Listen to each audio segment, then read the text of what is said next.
What is good, YouTube, and welcome back to another 7 Nights Rebirth video. And you're going to see that we actually have the preview with the skill kits released for the 2 units that are coming to replace the Miho and Klahan banner. Now, if you guys are unsure if you guys should be pulling for those banners, I did drop a video a couple days ago talking about both those characters if you want to check it out. But these new characters look absolutely amazing. So Amelia here, this is the first time I've ever seen her because I didn't play the original 7 Nights game. But just design-wise, she looks pretty badass. She has like these wings that are like blades, and you're gonna see that her animations look pretty top-notch as well. So this is her passive ability, Advanced Nano Suit. It gives herself effect hit rate boost, and then it says revive 2 allies excluding self, and debuff removal and barrier when Amelia falls in battle. So I'm not gonna lie, this wording on this skill description is pretty ambiguous, pretty hard to understand what it exactly does. Maybe it's like a translation issue or something, but it looks pretty interesting. I think the effect hit rate boost, pretty cool if she has like some debuffs, which you'll see that she does, but not really. The revive is pretty good as well, and the barrier and debuff removal is pretty interesting for your team that you can use when you die. So let's actually look at her skills now. So this is like the biggest thing. So she has a 3 target attack with concussion and also will grant barrier to self. So she can actually utilize the effect hit rate.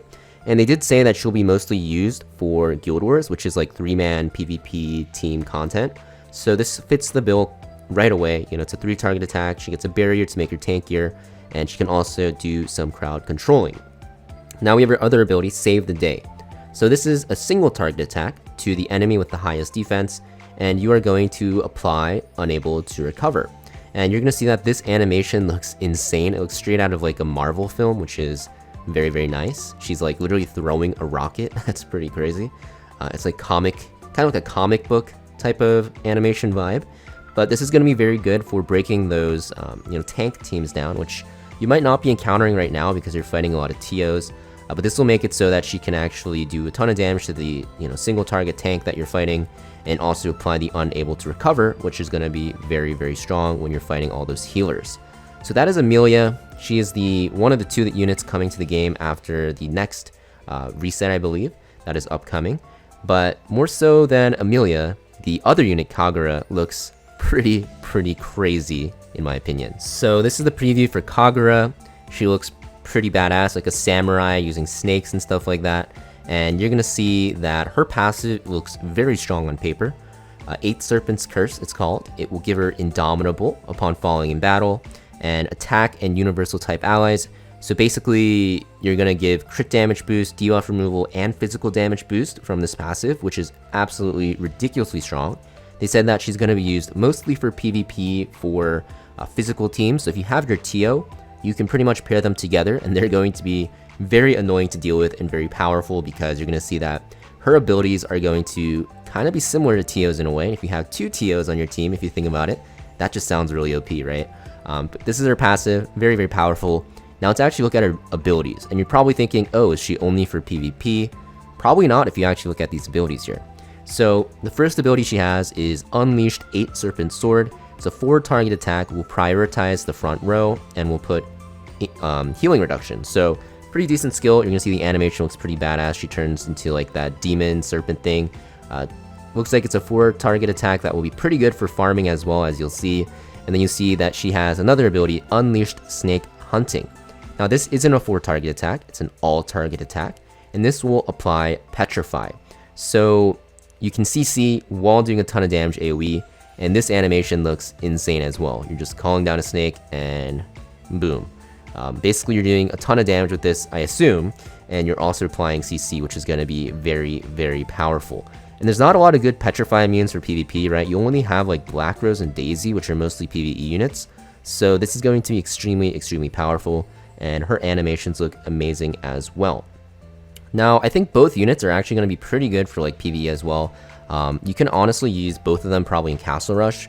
And you're probably also going to be able to using what's her name, Kagura, as a fodder farmer or ruby farmer, because she looks absolutely insane because she has a 4 target attack and then an all target attack, which is going to be very, very good. So if you guys are missing out on a second farmer, right, because Usually, you know, you're gonna have Tio from the starter banner to be one of your farmers for Nightmare, but you still need a second farmer because in Nightmare you will need 2 teams, and when you're farming Nightmare, that means you'll need 2 carries, and you'll usually use Tio as your farmer that you've been always using, or whatever farmer you've been using up to that point.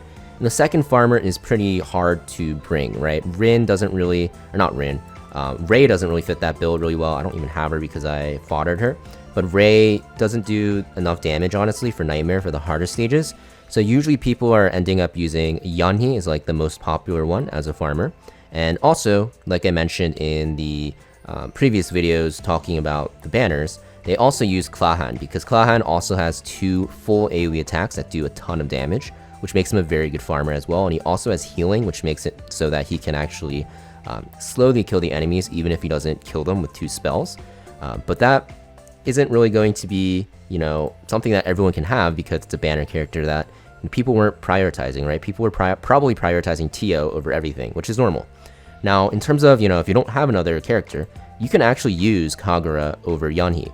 So, in terms of Yanhee versus Kagura, honestly, I think first it's going to come down to the damage numbers, right? We don't really know like the damage modifiers and stuff like that, but just looking at the skills at face value, Yanhee has an all-target attack, which is very good. Also ignores defense, so it does a ton of damage.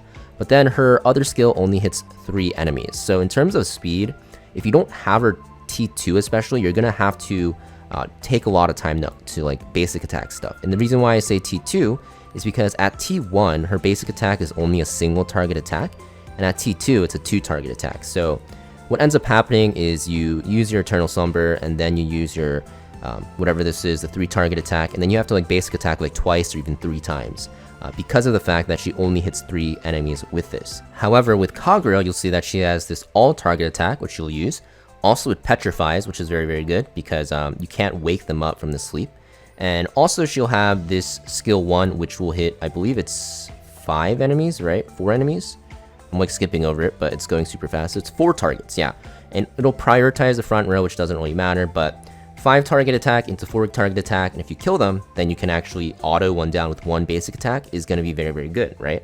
And on top of that, because of her passive, because of the fact that she revives when she dies, it's kind of like Tio, right? Even if you're not one-shotting everything off your 2 abilities, similar to how Tio revives, you can just revive and then, you know, auto attack stuff down.